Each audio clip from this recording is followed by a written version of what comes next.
আচ্ছা। তো স্টুডেন্ট থেকেও এক দফা দাবিটা উঠে নাই। এবং হুম, শিক্ষকদের থেকেও তেমন ভাবে সরাসরি কেউ বলে নাই। সবাই সবাই স্ট্রিক্ট ছিল যে যে এটার বিচার হতে হবে। এটার বিচার করতে হবে, রাইট। ছাড়া আমরা যাব না, আমরা এই আন্দোলন চলতে থাকবে, যেমন। এইভাবে হইতে থাকবে। তো হওয়ার হুম, পরে একদম ওয়ান পয়েন্ট ইয়াটা ছিল না কারো। প্রথম উনিই বলছে, সলিমুল্লাহ স্যার, যেদিন ইয়ার হ্যাঁ, কর্মসূচি ছিল, যেটা এই তোমার শোক দিবস যেটা দিছিল এই গভর্নমেন্ট থেকে, কিন্তু স্টুডেন্টরা বলছে না, শোক দিবস না, আমরা লাল বেজ ধারণ করব, মুখে ধারণ করছি। লাল লাল বেজ আমরা লাগাবো, চোখে লাগাবো। ওই দিনে এই ওনার স্পিচটা আসে সলিমুল্লাহ স্যারের। তো উনি ফার্স্ট বলছে যে ক্ষমা চেয়ে পদত্যাগ করতে হবে সরকারকে। পদত্যাগ করতে হবে। কারণ ওনার যে কথার পরে, সরকার নিজেরা খুন করছে, ওরা কিভাবে নিজেদের বিচার হ্যাঁ, করবে? হ্যাঁ, উনি বলছে এটা ওনার রাষ্ট্রীয়ভাবে হয়েছে। উনি বলছে এটা রাষ্ট্রীয় ভাবে রাষ্ট্রীয়ভাবে হয়েছে, হয়েছে, রাষ্ট্রীয় রাষ্ট্রীয়, মদতে হয়েছে। হ্যাঁ, রাষ্ট্রীয় মদতে হয়েছে। একদম ওনার প্রত্যেকটা কথা পারফেক্টলি মানে ইয়া ছিল, হ্যাঁ, উনি মানে একদম ক্লিয়ার কজের সাথে ক্লিয়ার অ্যালাইন করে ছিল। বলে দিছে। এটা ক্লিয়ারলি বলার হুম। পরে, ওনার থেকে বলার পরে তারপরে একটু একটু করে আসতে, তখনও কিন্তু ওয়ান পয়েন্টটা আসে না, এক দফা দাবি কোনো কোনো আসে দিক নাই, থেকে হ্যাঁ। আসে নাই। তারপর মানে আস্তে আস্তে আন্দোলনটা যাচ্ছে, আগাচ্ছে আগাচ্ছে। ওরা প্রত্যেক দিনই শহীদ মিনারে, এখানে চিটংয়ে, আমাদের এখানে নিউ মার্কেটে, প্রত্যেকটা জায়গায় সবাই জড়ো হচ্ছে। জড়ো হয়ে সবাই কিন্তু আসলে বিচার চাচ্ছে। আসলে কোনো ইয়া ছিল না এখানে যে হুম। আমাদের এটা বিচার করতে হবে, জাস্টিস, উই ওয়ান্ট জাস্টিস, এভাবে স্লোগান থাকে সবার। তারপর আর এটা আওয়ামী লীগ যেতে চিন্তা যেতে, করছিল, জি, এগুলো তো চলতেছে, এর মধ্যে হুম, আওয়ামী লীগ ছাত্রলীগ এরা চিন্তা করছিল ওদেরকে যে কোনো ভাবে হ্যাঁ, ভয় লাগায় হোক, মেরে ধরে হোক, যে মেনে কোনো তো ভাবে মানে জিনিসটাকে স্টপ করতে হবে। স্টপ করতে ওরা হবে এখানে এই ভুল যে, করে হচ্ছে যে, মানে আমি প্রথম থেকে যেটা বলছিলাম, ওই যে হুম, প্রথমে আবু সাইদের ঘটনার পরে আমি কিন্তু আমার ফ্রেন্ড সার্কেল তো এগুলো নিয়ে আড্ডা হয়, মানে হ্যাঁ, আলোচনা সমালোচনা। এখানে অনেকে আওয়ামী লীগের ফ্রেন্ড সার্কেল, আমার মানে সার্কেলের মধ্যে অনেকে আওয়ামী লীগ হ্যাঁ, সাপোর্টারও আমি আছে। তো চিনি। হ্যাঁ। আর হ্যাঁ, আমাদের একটা নেতা আছে, হ্যাঁ। সিইও তে নেতা আছে। এখন আমি ওই দিনও মানে যেদিন এই ঘটনাগুলো হয়েছে আমি ওই দিনই বলছিলাম যে মানে আর বেশি দিন থাকবে না, এবার পতন হয়ে যাবে। থাকবে না, কারণ রাইট। ছাত্র আন্দোলন যতবার হয়েছে বাংলাদেশে এটা একটা হ্যাঁ, ইতিহাস। এটা মানে এটা ইতিহাস। যতবার হয়েছে ততবার কিন্তু সরকারের পতন হয়েছে। হ্যাঁ, মানে একটু টাইম লাগলেও পতন হয়েছে কিন্তু। হইছে। হ্যাঁ, আর এটা তো অনেক বড়। তোমার গণঅভ্যুত্থানে 90 যেটা একটা পতন হয়েছিল তখন নাকি 2 জন মারা গেছিল। 2 জন নাকি হ্যাঁ, কয়জন? 2 জন মারা ওরকমই। গেছিল, আমি নূর আমি যেটা, হোসেন আর। হ্যাঁ, হ্যাঁ। নূর ও হোসেন মারা দেখো, ও গেছে, কিন্তু ওই 2 জন মারা গেছে, ওখানে পদত্যাগ করে ফেলছে। পদাতিক করছে। 2 বছর লাগছিল মনে ওভারঅল হয় ওই মারা ফেলতে। আন্দোলনে ওইরকম 20-30 জনের বেশি মারা যায় না, একদম পুরো পিরিয়ডটা নিয়ে, মারা যায়। তোমার এই যে হ্যাঁ। এরশাদ আমলের যখন গণঅভ্যুত্থান হয় 90-তে। কিন্তু হুম। এখানে তো একদিনেই তো তোমার 200 প্লাস মারা গেছে, যেটা 200 18 তারিখে যে প্লাস ঘটনা, মানুষ মারা গেছে। 200 প্লাস। তো এটা তো ডেফিনেটলি একটা জেনোসাইড ছিল, এটা তো বলাই যায়। কারণ তোমার 71-এর পর থেকে তো কোনো আন্দোলনে, কোনো ঘটনাতে এতগুলো মানুষ একসাথে, এত মানুষ এতগুলো মানে মারা যায়, 71ও একদিনে এতগুলো মানুষ একসাথে মারা মারা যায়, গেছে নাকি এটাও একসাথে মারা যায়। সন্দেহ আছে। হ্যাঁ, হ্যাঁ। সবাই 25শে মার্চের ঘটনাতে বলে হ্যাঁ ওই দিন অনেক মানুষ মারা গেছে। বাট আমরা ওটাকে ধরে নিলাম, বা যেহেতু এটা একটা হুম। লিবারেশন ওয়ার ছিল। কিন্তু এরপরে আর কখনো এত মানুষ একসাথে মারা যায়নি। তো একসাথে এটা মারা আসলে যায়। অনেকটা মানে বাংলাদেশের মানুষ মানে অ্যাকসেপ্ট করতে পারতেছিল না যে এটা কিভাবে কি হলো, আসলে কেন এত মানুষ মারা গেল? আর যার কারণে, মানে ছাত্রদের মানে যে সাহসটা দেখাইছে, হ্যাঁ মানে হ্যাঁ, আমরা কিন্তু একসময় মনে করতাম যে এখনকার যে জেনারেশন সবাই এটা হ্যাঁ, হ্যাঁ, আসলে হ্যাঁ, হ্যাঁ, এই যে ফার্মে মুরগি, মোবাইলে আসক্ত, তারা, ওদের হ্যাঁ, মাধ্যমে বিপ্লব টিকটক হবে এটা টিকটক নিয়ে কখনো কেউ ব্যস্ত থাকে। চিন্তা করে নাই। না, ওইটাও আছে। হ্যাঁ। ওই জেনারেশনের মধ্যে মনে করো, এই যেটা আমরা আমরা যেটা চিন্তা করি যে টিকটক নিয়ে ব্যস্ত থাকে, গেমস খেলে, গেমস এটা তো নিয়ে ব্যস্ত একটা, থাকে। হ্যাঁ, একটা এটা অংশ। হচ্ছে মনে আরেকটা করো অংশ আছে। যারা এডুকেশনের মধ্যে নাই, যেমন কিশোর গ্যাং যদি বলি, তো এখানের হুম, মধ্যে হুম। কিশোর গ্যাং গুলা যেগুলো, এগুলো বেশিরভাগই অশিক্ষিত, যারা পড়ালেখা করে না, কলেজ ইউনিভার্সিটিতে কখনো যায় না। তো ওদের মধ্যে ওটা আছে, ওই জেনারেশনের মধ্যে এই পার্টটা হচ্ছে তোমার, ওটা আমরা যেটা চিন্তা করি ওইটাই। কিন্তু একটা তো শিক্ষিত একটা যারা আছে, যারা শিক্ষিত জেনারেশন, পড়াশি হ্যাঁ। যেমন শিক্ষিত যেটা আরেকটা আছে, টার্নিং পয়েন্ট যেটা আমার কাছে মনে হয়েছে, মানে এটা অনেক গ্রেট একটা পয়েন্ট ছিল, যেটা প্রাইভেট ভার্সিটির যে স্টুডেন্টরা নেমে আসছিল, ইয়েস, ইয়েস, ওদের কিন্তু ইয়েস, এখানে কোনো স্টেক ছিল না। স্ট্রিক্ট হ্যাঁ, ছিল না। কোটা দিয়ে ওদের কোনো লাভ হবে না, কোনো কিছু লাভ ছিল না। নাই। তুমি হ্যাঁ, বাট জানো প্রতিটা প্রাইভেট ভার্সিটি ঢাকায়। যেমন এই 18 তারিখ যেটা হয়, এই 18 জুলাই, তোমার ওই দিন ফার্স্ট ঘটনাটা শুরু হয়েছে কিন্তু ব্র্যাক ইউনিভার্সিটি থেকে। একদম শুরু শুরু থেকে, মানে গন্ডগোলটা শুরু হয় কিন্তু ব্র্যাক ইউনিভার্সিটি থেকে, গুলশানে যে ব্র্যাক ইউনিভার্সিটি তুমি নিশ্চয় চিনো। আমরা ব্র্যাক সেন্টারে গেছিলাম হ্যাঁ মনে হ্যাঁ আছে, আমরা বুঝলাম। আরআইএস এর একটা ট্রেনিং এ। ব্র্যাক সেন্টারের পাশেই কিন্তু ব্র্যাক ইউনিভার্সিটি, বা ব্র্যাক ব্র্যাক সেন্টারটাই ইউনিভার্সিটি। ব্র্যাক ইউনিভার্সিটি। তো ওই ব্র্যাক ইউনিভার্সিটি থেকেই কিন্তু কত একদম সকাল সকাল শুরু হয়, যেটা 10:30, 10টা 10:30টার দিকে। ওখান থেকে শুরু হয়ে কিন্তু পুরো ঢাকাতে ছড়াই, একদম ফার্স্ট ওখানে প্রাইভেট হুম, ইউনিভার্সিটি থেকে শুরু হয় জিনিসটা। তো ওটা ছাড়াও আরো অনেক প্রাইভেট ইউনিভার্সিটির স্টুডেন্ট এই এই আন্দোলনে কিন্তু প্রচুর অ্যাক্টিভ ছিল। ওরা একবার। একদম অ্যাক্টিভ, সামনে থেকে ওরা নেতৃত্ব দিচ্ছে এখানে। যদিও পাবলিক ইউনিভার্সিটির মতো সমন্বয়ক বা কতজন আছে আমি জানি না, প্রাইভেট ইউনিভার্সিটি, বাট ওদের চোখে পড়ার মতো একটা পার্টিসিপেশন ছিল এই আন্দোলনে। চোখে পড়ার মতো ওরা মানে নিঃস্বার্থ ভাবে একটা অনেক বড় রোল প্লে করছে। অবশ্য আমাদের নিঃস্বার্থ প্রথমে কারণ তেমন হয়তো, ছাত্র জড়িত ছিল না। হ্যাঁ, স্বার্থ ওই যে জড়িত মানুষ ছিল না। মারছে, স্টুডেন্টদেরকে মারছে। হ্যাঁ, স্বার্থ এটা ছিল না, যেটা কোটা অনেক বড় নিয়েছিল, স্বার্থ হয়ে যেমন গেছে ওদের কোটার দরকার নেই এখানে, ম্যাক্সিমামই কোটাতে কিন্তু আর কি। গভর্নমেন্ট জব করবে না। তুমি যদি হ্যাঁ। প্রাইভেট ইউনিভার্সিটির হিসাব করে, যেমন যারা ব্র্যাক ইউনিভার্সিটিতে পড়ে, নর্থ সাউথে পড়ে, এদের থেকে কিন্তু ম্যাক্সিমামই কিন্তু দেখা যায় যে হয়তো গ্রাজুয়েশন করে অনেক বেশিরভাগই বাইরে, দেশের বাইরে চলে যায়, বা হুম হুম। ফ্যামিলি বিজনেস জয়েন করে। গভর্নমেন্ট গভর্নমেন্ট জবে খুব কমই তারা ট্রাই করে। তো এইসব ইউনিভার্সিটি থেকে এরপরে ওদের স্বার্থ না থাকা সত্ত্বেও ওরা সরাসরি ওরা রাস্তায় আসছে, ফেস করছে। ওদের মানে অনেকে শুধু কোটার জায়গায় মৃত্যু থাকলে এটা হইতো না আর কি। হইতো না, যখন হ্যাঁ। স্টুডেন্ট মারছে, স্টুডেন্ট হ্যাঁ, মারছে, এটা এটা এটার আসলে কারণে এসটা। কারো সাথেই যাচ্ছিল না এই জিনিসটা। হ্যাঁ, হ্যাঁ, মনে ইয়েস। করো এখানে অনেকেই যেমন এই আমার কাজিনদের ছেলেরা, হ্যাঁ, আমি যাইনি, আন্দোলন হ্যাঁ, যাইনি, ফেসবুকে পোস্ট দিছে এতটুকু। হ্যাঁ, হ্যাঁ। কিন্তু আমার যাইতে ইচ্ছে করছে, কিন্তু এখন বিয়ে শাদী করতে পাই ভীত হয়ে গেছি, গেছে সত্যি কথা। রাস্তায় যে নামবো, আসলে, হ্যাঁ, হ্যাঁ, ভয় লাগতেছে, আমি মারা গেলে হ্যাঁ, আমাকে আমাদের একটা নির্যাতন করবো লিমিটেশন বাচ্চা ছিল, কিভাবে। তোমার একটা লিমিটেশন আরেক হ্যাঁ, দিক থেকে আছে, যেটা আমিও জানি। কিন্তু তো যারা আমাদেরও ইয়াং, একটা লিমিটেশন হ্যাঁ, ছিল। যেমন আমার কাজিনদের ছেলেরা মাশাআল্লাহ, হুম। হ্যাঁ, ওরা এখানে চিরাঙে যে নিউ মার্কেটে প্রথমে তো বদ্দারহাট হয়েছে, এখন নিউ হ্যাঁ, মার্কেটে হয়েছে, ওরা কিন্তু হ্যাঁ, চলে গেছে। হ্যাঁ, হ্যাঁ, ও ডাক্তারি পড়তেছে। ওকে আমি জিজ্ঞেস করছি, মানে মানাও করছে নাকি, ওদের হ্যাঁ। ভার্সিটি থেকেও মানা ছিল না যাওয়ার জন্য। তো ওরা বলছে এটা আমার দায়িত্ব, আমার ভাইদেরকে মারতে, স্টুডেন্টদেরকে মারতে আমাকে যাইতে হবে, আমি না গেলে আমি নিজের বিবেককে কি জবাব দিব। সবাই মানে এরকমই, বুঝতেছো? এরকমই, মানে এই যারা নামছে তারা সবাই এই চিন্তাই করছে যে না, ওদের মারতেছে, হুম, যদি আমাকে বাইককে মারতো, আমার বোনকে মারতো, তা আমি তো বসে থাকতাম না। এটা চিন্তা করেই ম্যাক্সিমাম সবাই আসলে রাস্তায় নেমে যায়, এবং এটা বিশাল একটা আকার ধারণ করে। এরপর আসলে যেটা আর একটু বলা দরকার, যে কারফিউর পরে যে আন্দোলনটা হয়, যে শিক্ষকদের ভূমিকা ছিল, এরপরে আর এই আন্দোলনটা স্টুডেন্টদের আর ছিল না, এটা মোটামুটি সবাই হুম। সবাই নাম তখন সাধারণ মানুষ সেখানে আইনজীবীরা জয়েন নাম করে। ছিল, আইনজীবীরা তারপর নাম ছিল, শিক্ষকরা শিক্ষকরা নাম নাম ছিল, ছিল, বিভিন্ন প্রফেশন থেকে আসলে প্রফেশন আসছিল। থেকে আসছিল। আর পিছন থেকে পলিটিক্যালি ইন্ধন আসলে ছিল, থাকবে না তা না, তারা এত বছর পরে একটা সুযোগ পাইছে, এটা হাতছাড়া করবে কেন, না, তারা এটা ইন্ধন অবশ্যই বলতে ছিল। মানে কিন্তু ষড়যন্ত্র বলতেছো? না, ষড়যন্ত্র আমি বলবো না, তাদের স্টুডেন্ট উইং গুলো পার্টিসিপেটিং ছিল এখানে, বাট অফকোর্স যেভাবে, ওদের হ্যাঁ, ওদেরও এটাই রাইটস না। হ্যাঁ, একটা দেশে ওদেরও, এত বড় একটা জিনিস ওদেরও, হচ্ছে, এত বড় একটা হ্যাঁ, ঘটনা ঘটতেছে, এটা ওদের রাইট, না, ওরা যায় ওদের অবশ্যই ওদের ওদের সাথে। রাইট, বাট তোমার এই যে ডিক্টেটর গভর্নমেন্ট যেভাবে বলছিল যে না, এটা স্টুডেন্টদের আন্দোলন না, এটা শুধু জামাত শিবিরের আন্দোলন, বিএনপির আন্দোলন, এখানে কোনো ইয়া ছিল না। আমি ওই সূত্রেই বলতেছি, ওটা অবশ্যই ছিল, বাট ওটা অবশ্যই ছিল, পার্সেন্ট ওদের স্টুডেন্ট পার্সেন্টেজটা হবে 10 to 15%, এর বেশি হবে বলে আমার মনে আরো হয় না। বেশিও হতে বা পারে, আরো আরো বেশিও বেশি হতে পারে, আরো বেশিও হয়তো, হইলেও বেশি হবে কিন্তু বলে ওদের আমার মনে হয় না। থাকাটা আমি কখনো রং বলবো না। অবশ্যই এটা তো ওদের একটা থাকার রাইটস আছে। একটা একটা অবশ্যই রাইট আছে ওদের, আর এটা তো একটা জেনোসাইডের দিকে চলে গেছে, তখন তো ওই জাস্টিসের ব্যাপারটা চলে গেছে, যে আমরা জেনোসাইডের একটা জাস্টিস চাই, হ্যাঁ, তো এটা তো দেশের যে কোনো নাগরিক চাইতে পারে, মানে স্বাধীন শুধুমাত্র দেশে কোনো ডাইরেক্ট। সলিমুল্লাহ স্যার বলার পরে এই জিনিসটা হয়। তো এর পরে হচ্ছে তোমার আরেকটা যেটা ছিল, তোমার এটা হচ্ছে স্যাটারডে।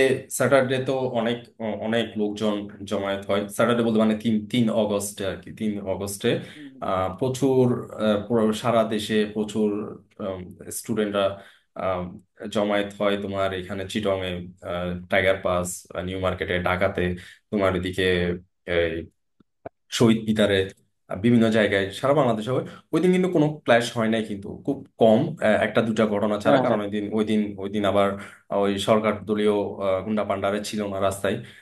তো এরপরে, চট্টগ্রামের নিউ মার্কেট মোড় তো অনেক বড় একটা জমায়েত হয়। হ্যাঁ হ্যাঁ, শনিবারে ছিল, আর শুক্রবারও হয়েছিল, শনিবারও হয়েছিল, শুক্রবারে এবং শনিবারে দুই দিনই হয়েছে। এরপরে একদম ফাইনাল ফাইনাল খেলাটা হয় হচ্ছে তোমার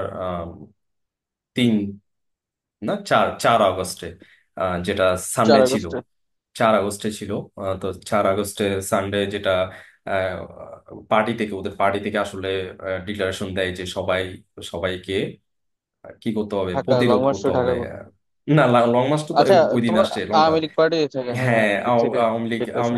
ডিক্লার দেয় যে সবাইকে মাঠ পর্যায়ে থাকতে হবে, সপ্তাহান্তে প্রতিরোধ করতে হবে। রোববারের একটা কর্মসূচি ছিল সেটা।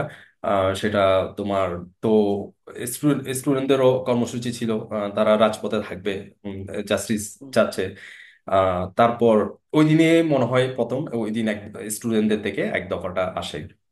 এবং ওই দিন রোববারে, যে সানডেতে 4 আগস্টে যেটা হয়, সারা দেশে তোমার প্রচুর মারামারি হয়। ওই দিনে অনেক কিন্তু মানুষ মারা গেছে, তোমার 4 তারিখে। এবং চিটং এ, তো আমাদের এখানে দেওয়ানহাট চৌমনি এরিয়ার তোমার প্রায় 3.5 ঘন্টা 4 ঘন্টা কন্টিনিউয়াসলি ফাইটিং হয় স্টুডেন্ট স্টুডেন্ট এবং পুলিশদের মধ্যে। এবং tear shell, sound grenade non stop চলছে ওই দিন। সারা আমরা নিজের চোখে যেটা দেখলাম ওই দিন। তো ওই দিন সারা দেশে মোটামুটি, তো নিউ মার্কেটে যে আসলে জমায়েত তো হয়েছিল স্যাটারডেতে, সানডে ওভাবে হইতে পারে নাই, হয়েছে। মানে এখানে সাউন্ড গ্রেনেড এবং টিয়ার শেল দিয়ে প্রথমে পুলিশ ছত্রভঙ্গ করে, ছত্রভঙ্গ করার পর এটা কিন্তু এরপরে মানে সরকার দলীয় বা আওয়ামী লীগের দখলে ছিল। নিউ মার্কেট মোড়টা ছিল বেশ কয়েক ঘন্টা, ছিল 3-4 ঘন্টার 3 ঘন্টার মতো ওদের দখলে ছিল। পরে আবার কিন্তু ওরা আবার কাম ব্যাক করে, স্টুডেন্টদের সহ আরো বিভিন্ন জন সাধারণ মানুষও ছিল। ওরা কাম ব্যাক করে আবার কিন্তু এখানে একটা ফাইট হয়। ফাইট হয়ে তারপর ওভাবে এই দাওয়া পাল্টা দেওয়া এগুলো হইতে থাকে। তারপর সারা বাংলাদেশে হয়েছে ওই দিন। হওয়ার পরে ওই দিনও প্রায় প্রায় 100 প্লাস মারা গেছিল। মানে ওই ওই দিন সন্ধ্যার আগ পর্যন্ত। তারপর সেকেন্ড ফেজে কি করলো, তোমার কারফিউ ইম্পোজ করলো যে 6টা থেকে। ওই সাতটা থেকেই কারফিউটা ইম্পোজ করে, 6টা থেকে কারফিউ। আর ওইখানে একদিনও ঘোষণা করা যাবে। তারপর ওই দিন মোটামুটি ফাইনাল হয়ে যায় এক দফা দাবিটা, যে আমরা এখন সবাই এক দফা দাবি চাই, long step down march to করতে হবে। ঢাকা আর যেটা, ওইটা নাকি 6 তারিখ করার কথা ছিল। ওরা হ্যাঁ, এখানে একদিন একটা আগে থেকে ইন্টারেস্টিং করছে। ইন্টারেস্টিং একটা বিষয় হচ্ছে, ওরা লং মার্চটা ডিক্লেয়ার করছিল সিক্স সিক্স অগস্ট। তো 6 আগস্টের ওই 4 আগস্টের ঘটনার পরে ওরা কি করলো, সিক্স 5 আগস্ট করে দেয়। এটা মানে 5 তারিখ একদিন আগে নিয়ে আসে। তো একদিন আগে নিয়ে আসার এখন, তখন তো আসলে বুঝতে পারি নাই। তো এখন যে একটা নিউজ পাচ্ছে, তুমি যদি ইয়াতে যাও, তুমি ওয়ার্ল্ড ওয়ার্ল্ড ওয়ার্ল্ড ইন্ডিয়া একটা নিউজ ইয়ে আছে, তোমার নিউজ ফিড আছে, ইন্ডিয়ান আর কি। ওইটাতে আমি একটা নিউজ দেখলাম যে আহ, শেখ হাসিনা মানে একদম লাস্ট আওয়ারে ইন্ডিয়ান আর্মি ইন্টারভেনশন চাইছিল। মানে যেহেতু চাইছিল। বাংলাদেশের আর্মি কারফিউ দেওয়ার পর বাংলাদেশের আর্মি জানাই দেয় যে আমরা ও গুলি করবো না, গুলি করবে না বাংলাদেশের স্টুডেন্টদের গুলি উপর। করবো না, হুম। এটা মোটামুটি ওই দিনই জানাই দেয়, যেদিন কারফিউ ইম্পোজ করছে, যে আমরা নিরাপত্তা দিব, পুলিশকে নিরাপত্তা দিব, এবং সরকারি বা রাষ্ট্রায়ত্ত যে সম্পত্তি আছে ওগুলার নিরাপত্তা দিবে, কিন্তু গুলি করবে না। তো গুলি না করলে তো আর এই আন্দোলন দমানো সম্ভব না আসলে। তো সেই ক্ষেত্রে একদম 5 আগস্টে যেটা মার্চ টু গণভবন ছিল, তাইলে এনিহাও আমার মনে হচ্ছে স্টুডেন্টদেরকে এই ইনফরমেশনটা কেউ দেয় যে কিছু একটা করতে যাচ্ছে, যার কারণে ওরা 6 তারিখের কর্মসূচিটা 5 তারিখে নিয়ে আসে। তো এটা আসলে অনেকটা একটা ব্লেসিং বলবো বাংলাদেশের জন্য, এটা যদি আসলে সত্যি হয়, যে আসলে যদি ইন্ডিয়ান আর্মির মিলিটারির যদি ইন্টারভেনশন চেয়ে থাকে বা চায়, তখন ওরাও যদি করতে প্রস্তুত থাকতো। এই একদিন সময়টা কিন্তু যথেষ্ট ছিল, যে যে 5 তারিখ একটা দিন সময় পাইতো। এই একটা দিন পেলে কিন্তু আচ্ছা, অনেক ইন্ডিয়ান কিছুই আর্মিরা করতে যদি পারতো। আসতো, বাংলাদেশের সেনাবাহিনীরা কি মানে চুপ করে থাকতো? কোনো কিছু করতো না এগুলো হ্যাঁ, দমনের জন্য? তখন একটা বিদ্রোহ হইতো। না, একটা যদি যুদ্ধের বিদ্রোহ, মতো হয়ে যায়। এটা আমি কি সে অথেন্টিক নিউজ তুমি আমি যেটা এই বলতেছো? জন্যই আমি এই জন্যই বলতেছি, এটা একটা আসলে ব্লেজিং বাংলাদেশের জন্য। এটা যদি সত্যি সত্যি হইতো, আমরা এতদিনে আমরা একটা গৃহযুদ্ধের মধ্যে থাকতাম। এটা যদি আসলেই এভাবে হইতো যে ওনারা যদি আসলে ইন্টারভেন করতো, তারপর বাংলাদেশের আর্মিও বিদ্রোহ করতো, বাংলাদেশের আর্মি অবশ্যই বিদ্রোহ করতো, বাংলাদেশের মানুষের পক্ষেই কাজ করতো, আমি যেটা বিশ্বাস করি। তো সেক্ষেত্রে আমরা এতদিনে আসলে আমরা একটা সিভিল ওয়ারের মধ্যে থাকতাম, যেটা আসলে যদি মার্চটা যদি 6 তারিখে হতো, তো এনি হাও হুম। আমার মনে হয় ইনফরমেশনটা তাদেরকে কেউ আসলে তাদের কাছে এটা নিয়ে গেছে। তো যার কারণে ওরা একদিন আগে 5 তারিখে করছে, তাহলে 5 তারিখে করার কারণে কিন্তু আর সময় পাইনি। তাহলে 5 তারিখে যখন করছে, তাহলে 5 তারিখে তাহলে ঢাকাতে তোমার আহ, লক্ষ লক্ষ মানুষ একসাথেই বেরিয়ে পড়ে, ওই সবচেয়ে দিন বেশি যে পরিষ্কার। অবস্থা শুরু হয়েছে, হ্যাঁ, হ্যাঁ, থানা টানা ভাঙচুর, রাউজানে বেশি মারামারি হয়েছে। হ্যাঁ, এটা এটা একেবারে প্রচুর মারামারি এটা হয়েছে। একেবারে আনএক্সপেক্টেড ছিল। আনএক্সপেক্টেড মানে আমি আমাদের এখানে যেটা আমাদের মানে ডাবলমোরিং থানায় দেখছি, ওরা কোনো কিছু হুম। রাখে নাই, সবকিছু লুটপাট না, করে আনএক্সপেক্টেড নিয়ে বলা যাবে না, এটা এক্সপেক্টেড না, আমার কাছে, কারণ পুলিশদের আমি উপর প্রচুর ক্ষোভ ছিল। হ্যাঁ, আর খুব আওয়ামী লীগ আছে। 15 বছর হুম, ধরে যে জ্বালাইছে মানুষকে, হ্যাঁ, সাধারণ মানুষ থেকে শুরু করে বিএনপি, তারপর হ্যাঁ, জামাতের কথা তো বাদই জামাত, দিলাম। হ্যাঁ, হ্যাঁ। ওদেরকে তো মানুষ, ওটা তো ছিলই না, বিএনপি না, জামাত ওইটা এর আমার কোনো কাছে অস্তিত্ব এক্সপেক্টেড ছিল ছিল না। যে যেটা হামলা হয়েছে, যেটা প্রত্যয় তুমি যদি দেখো ওই দিন, ওই দিন আসলে ওই দিন সবাই কিন্তু উৎসব নিয়ে ব্যস্ত ছিল, সবাই আনন্দ মিছিল করতেছিল। কিন্তু তুমি ওই দিনের যদি নিউজ দেখো, ওই দিন কিন্তু প্রায় 109 জন মারা গেছে। এই 109 জনের হ্যাঁ, কিন্তু হ্যাঁ, বেশিরভাগ কিন্তু আওয়ামী লীগ নেতাকর্মী মারা গেছে ওই দিন। প্রত্যেকটা জেলায়, প্রত্যেকটা উপজেলায়, ইউনিয়নে, ওরা প্রত্যেকটা যারা ক্ষমতার পাওয়ার আসলে ক্ষমতা দেখাইছিল, দাম্ভিকতা বেশি দেখাইছিল, ওদের প্রত্যেককে ধরে ধরে মানে মারছে। হয়তো বিএনপি হইতে পারে বা সাধারণ মানুষ হইতে পারে, প্রত্যেকটা জায়গায় এটা হয়েছিল। আর লুটপাট তো হয়েছে, এটা লুটপাটের কথা তো বললামই না, কিন্তু প্রচুর প্রচুর হত্যাকাণ্ড হয় ওই দিন। এবং আচ্ছা, এটা এক্সপেক্টেড ছিল। তুমি একটা কোশ্চেন করি। এই যে মনে করো শেখ হাসিনা তো পালাই গেছে, হ্যাঁ। কাপুরুষের মতো, কাপুরুষ না, ও তো পুরুষ না, কি বলবো আর কি, শেখ হাসিনা। হ্যাঁ, তো ও এই যে পালাই যাবে, এটা নাকি ও আগের দিন রাত জানতো যে ও আর মানে ক্ষমতায় থাকবে না, মানে হ্যাঁ। ওর ছেলে যেটা বলতো আর কি, হুম। জয় সাহেব। হুম। আচ্ছা, আচ্ছা। তো ও এই যে কেওসটা, হ্যাঁ, এটা হ্যাঁ, চাইলে ও ইয়া করতে পারতো না? ও পুরা ওর দলের সবগুলো মানুষকে ডেঞ্জারে ফেলে দিয়েছে, আওয়ামী লীগ থেকে শুরু করে, কারণ এর আগের দিন প্রচুর মারামারি করছে কিন্তু প্রচুর, আওয়ামী লীগ, হ্যাঁ, প্রচুর ছাত্রলীগের মারামারি হয়েছে। ছেলেরা, হ্যাঁ, সবাই নামছে। সবাই মোটামুটি ওর মানে লাস্ট যতটুকু সামর্থ্য ছিল ওইটা দিয়ে কিন্তু দমন করতে চাইছে। এই তো এই ওর জিনিসটা যদি না হইতো। এখন সজীব যে জয়ের কতটা কতটুকু সত্য আমি জানি না, বাট আমিও শুনছি ও কথাটা তাও বলছে। ঠিক, ও কিন্তু এখন হ্যাঁ, পর্যন্ত চার পাঁচ হ্যাঁ, ধরনের ও স্টেটমেন্ট দিয়েছে। হ্যাঁ, কয়টা কয়টা ও কয়টা স্টেটমেন্ট তুমি ওই ডেট থেকে হিসাব করলে এক এক দিন এক একটা স্টেটমেন্ট দিছে, তুমি এক দেখবা। এক তো statement। এখন তো আমার আবার আমার বলতেছে আমি শেখ ওটাও হাসিনা শুন আসবে, ফেরত আসবে। হ্যাঁ, ওটা শুনছিলাম আমি একটা কয়েকটা ইন্ডিয়ান চ্যানেল, কয়েকটা না অনেকগুলো ইন্ডিয়ান চ্যানেলকে সে ইন্টারভিউ দেয়, আমি প্রত্যেকটা অনেকগুলো ইন্টারভিউ দেখছি। তো ওই ইন্টারভিউতে একটা তো বলছিল যে আমরা আগের রাতে আমরা ডিসিশন নিই যে পদত্যাগ করবে, এরকম একটা ডিসিশন নেয়। হ্যাঁ। কিন্তু আমরা আমরা অন্যান্য থেকে যেটা নিউজ বের হয়, আসলে উনি পদত্যাগ করতে চান নাই, উনি একদম শেষ মুহূর্তে উনি হ্যাঁ, চান নাই যে উনি পদত্যাগ করবে। আসলে যে ওদের নেতা কর্মীদেরও একটা আস্থা ছিল যে না, পদত্যাগ করবেন না, উনি থাকবে। এবং উনি আসলে চাইনা পদত্যাগ করবে, উনি একদম শেষ পর্যন্ত চেষ্টা করছে, শেষ পর্যন্ত চেষ্টা করে উনি এটা পদত্যাগ যেহেতু করতে, আমাদের 3 বাহিনীর প্রধান ওনাকে অনেক কনভিন্স করে, তারপরও কনভিন্স হয় নাই। শেষ পর্যন্ত মানে ওই কনভিন্স করাইছে, সজীব ওয়াজেদ জয় কনভিন্স করাইছে যে আসলে সম্ভব না এখন, আমাদের তোমাকে চলে যেতে হবে, নাইলে দে উইল কিল ইউ, ওইভাবে বলছে। মানে আমাদের দেশের মানুষ মেরে ফেলবে।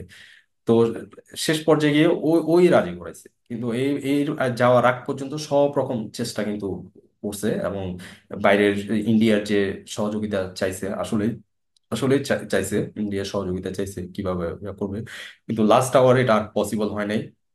যে 45 মিনিটস টাইম আছে ওদের, এমন একটা একটা সময় বেঁধে দেয় আমাদেরকে, আহ, আমাদের আর্মি প্রধান এবং বাহিনী প্রধান ওইটা গুলা, চিন্তা যে করতেছি। আমরা বাংলাদেশ যে আওয়ামী লীগ, হ্যাঁ, মানে বাংলাদেশের তো সবচেয়ে পুরানো একটা দল ছিল, হ্যাঁ, সবচেয়ে ঐতিহ্যবাহী, সবচেয়ে পুরানো, সবচেয়ে বৃহৎ নাকি, হ্যাঁ। হ্যাঁ, তো ওরা চিন্তা করো, ওরা ব্যক্তি পূজাটাকে এমন জায়গায় নিয়ে গেছে মানে মাথা চলে গেছে, পুরা দলটাই শেষ হয়ে গেছে। শেষ পুরোটাই তো একটা ইয়ার উপর ছিল, মানে একটা খুঁটির উপর হ্যাঁ, দাঁড়াই ছিল এরকম, মানে উনি এই খুঁটির উপরই পুরো দলটা দাঁড়াই ছিল, আর কেউ নাই এখানে। আর ক্ষমতাও ওনার ছিল। তো এটা তুমি যেটা ইস্যু তুলছো আসলে, যে উনি পালাই গেছে। এরপরে নেতাকর্মীরা আসলে বিপদে পড়ে গেছে। কেউ আসলে, আসলে কেউ, অনেকে অনেকে আগে থেকে বুঝতে পারছে এর আচ্ছা, মধ্যে এটার অনেকে কোনো আগে। অল্টারনেটিভ ছিল না পালানোর? মানে সে চাইলে মানে ইয়া করতে পারতো না, সারেন্ডার করতে পারতো সেনাবাহিনী, মানে ইয়াতে থাকতে পারতো, পারতো জেল এটা। টেল খাটতে হইতো আর কি। হ্যাঁ, জেল খাটতে অ্যারেস্ট হইতো, হইতো, অ্যারেস্ট হইতো, বিচার হইতো, অ্যারেস্ট হইতো, অ্যারেস্ট হইতো, বিচার হইতো। অ্যারেস্ট হইতো। হ্যাঁ, কিন্তু আমার মনে হয় এটা সেনাবাহিনী আর আহ, মানে একটা রিস্ক মনে করছে, আমার যেটা মনে হয়। রিস্ক এই জন্যই রিস্ক হয়ে গেছে, যদি আসলেই যদি অ্যারেস্ট করে, অ্যারেস্ট করতে পারতো, অ্যারেস্ট করতে, অ্যারেস্ট করে গাড়ি করে তো বের করে তো নিয়ে যেতে হবে কোনো না কোনো জায়গায়, কারাগারে নিবে বা থানায় নিবে, কোথাও তো নিয়ে যাবে। এই নিয়ে যাওয়াটা আমার মনে হয় পসিবল ছিল না। মানে গাড়ি নিয়ে করে যাওয়া বা বলতে প্রিজন, সেনানিবাসে রাখতে পারতো না? প্রিজন সেনানিবাসে এখন ভ্যানে, অনেকগুলো পুলিশ আছে। না প্রিজন ভ্যানে করে নিয়ে যাবে, গণভবন থেকে বের করে নিয়ে যাবে, এই এই সিচুয়েশনটা আমার মনে হয় তখন ছিল না। তখন অলরেডি লাখ লাখ মানুষ তখন অলরেডি মানে চলে আসছে, মানে কাছাকাছি চলে আসছে গণভবনের। তো ওই মানুষদের মাঝখানে এভাবে নিয়ে যাবে এটা সম্ভব ছিল না। হয়তো যদি এয়ারবেসের মাধ্যমে নিয়ে যেত, যে হেলিকপ্টার দিয়ে যদি নিয়ে যেত, এটা সম্ভব হইতো, এটা পসিবল হইতো। বাট হয়তো সেনাবাহিনী ওটাও আর ওইটা আর করতে কি, চায় ওদের নাই। তো হেলিকপ্টার আছে, ওরা চাইলে কিন্তু হ্যাঁ, নিয়ে যেতে পারতো।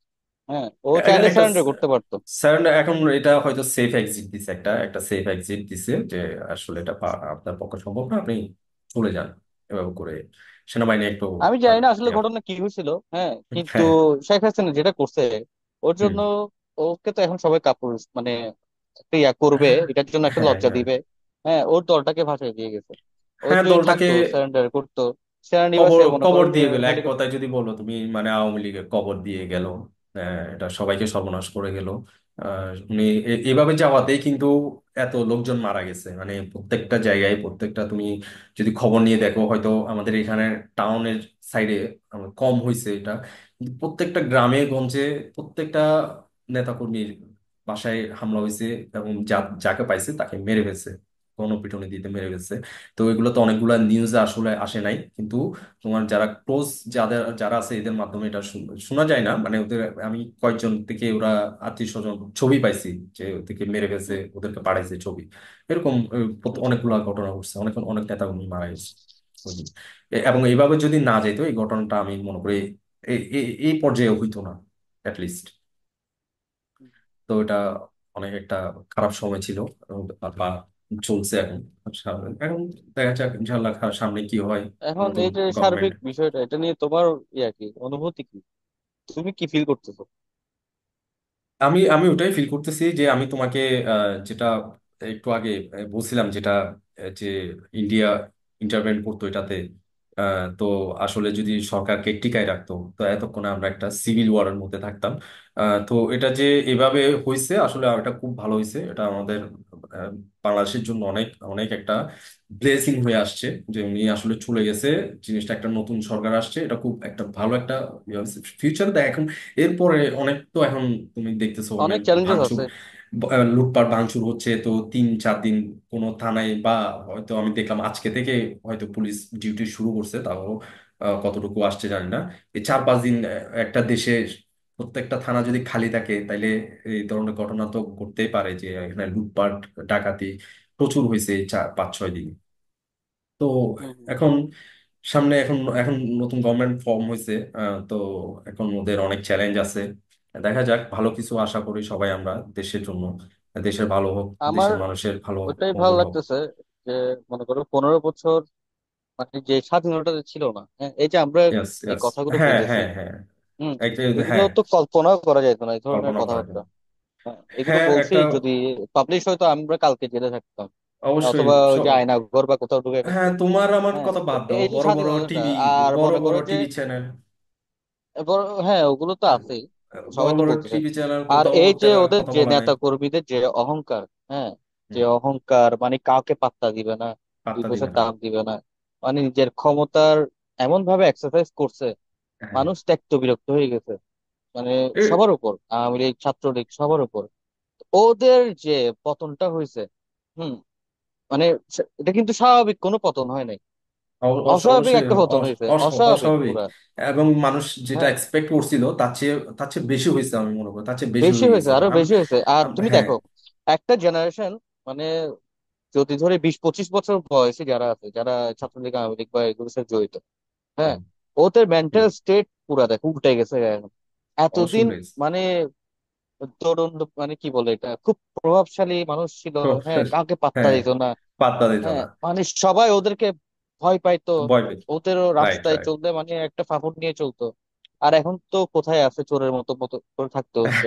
মানে পুরা মেন্টাল স্টেটটা উল্টে গেছে এখন। হ্যাঁ, হ্যাঁ, এটা বুঝতেছে, একটা ক্ষমতার জেনারেশন যারা এই এক্সপিরিয়েন্সটা কখনো করেই নাই। করে নাই। হ্যাঁ, ও কখনো ভাবে না ওদের এরকম জীবনটা হবে। নতুন করে শুরু হয়েছে। কখনো ভাবে নাই এরকম হবে। আর এত কম সময়ে হবে। তুমি চিন্তা করে দেখো, এটা কিন্তু বাংলাদেশে অনেক আন্দোলন হয়েছে। ওনারা ক্ষমতায় থাকার সময় অনেক আন্দোলন হয়েছে, তোমার সরকার পতনের আন্দোলন হয়েছে।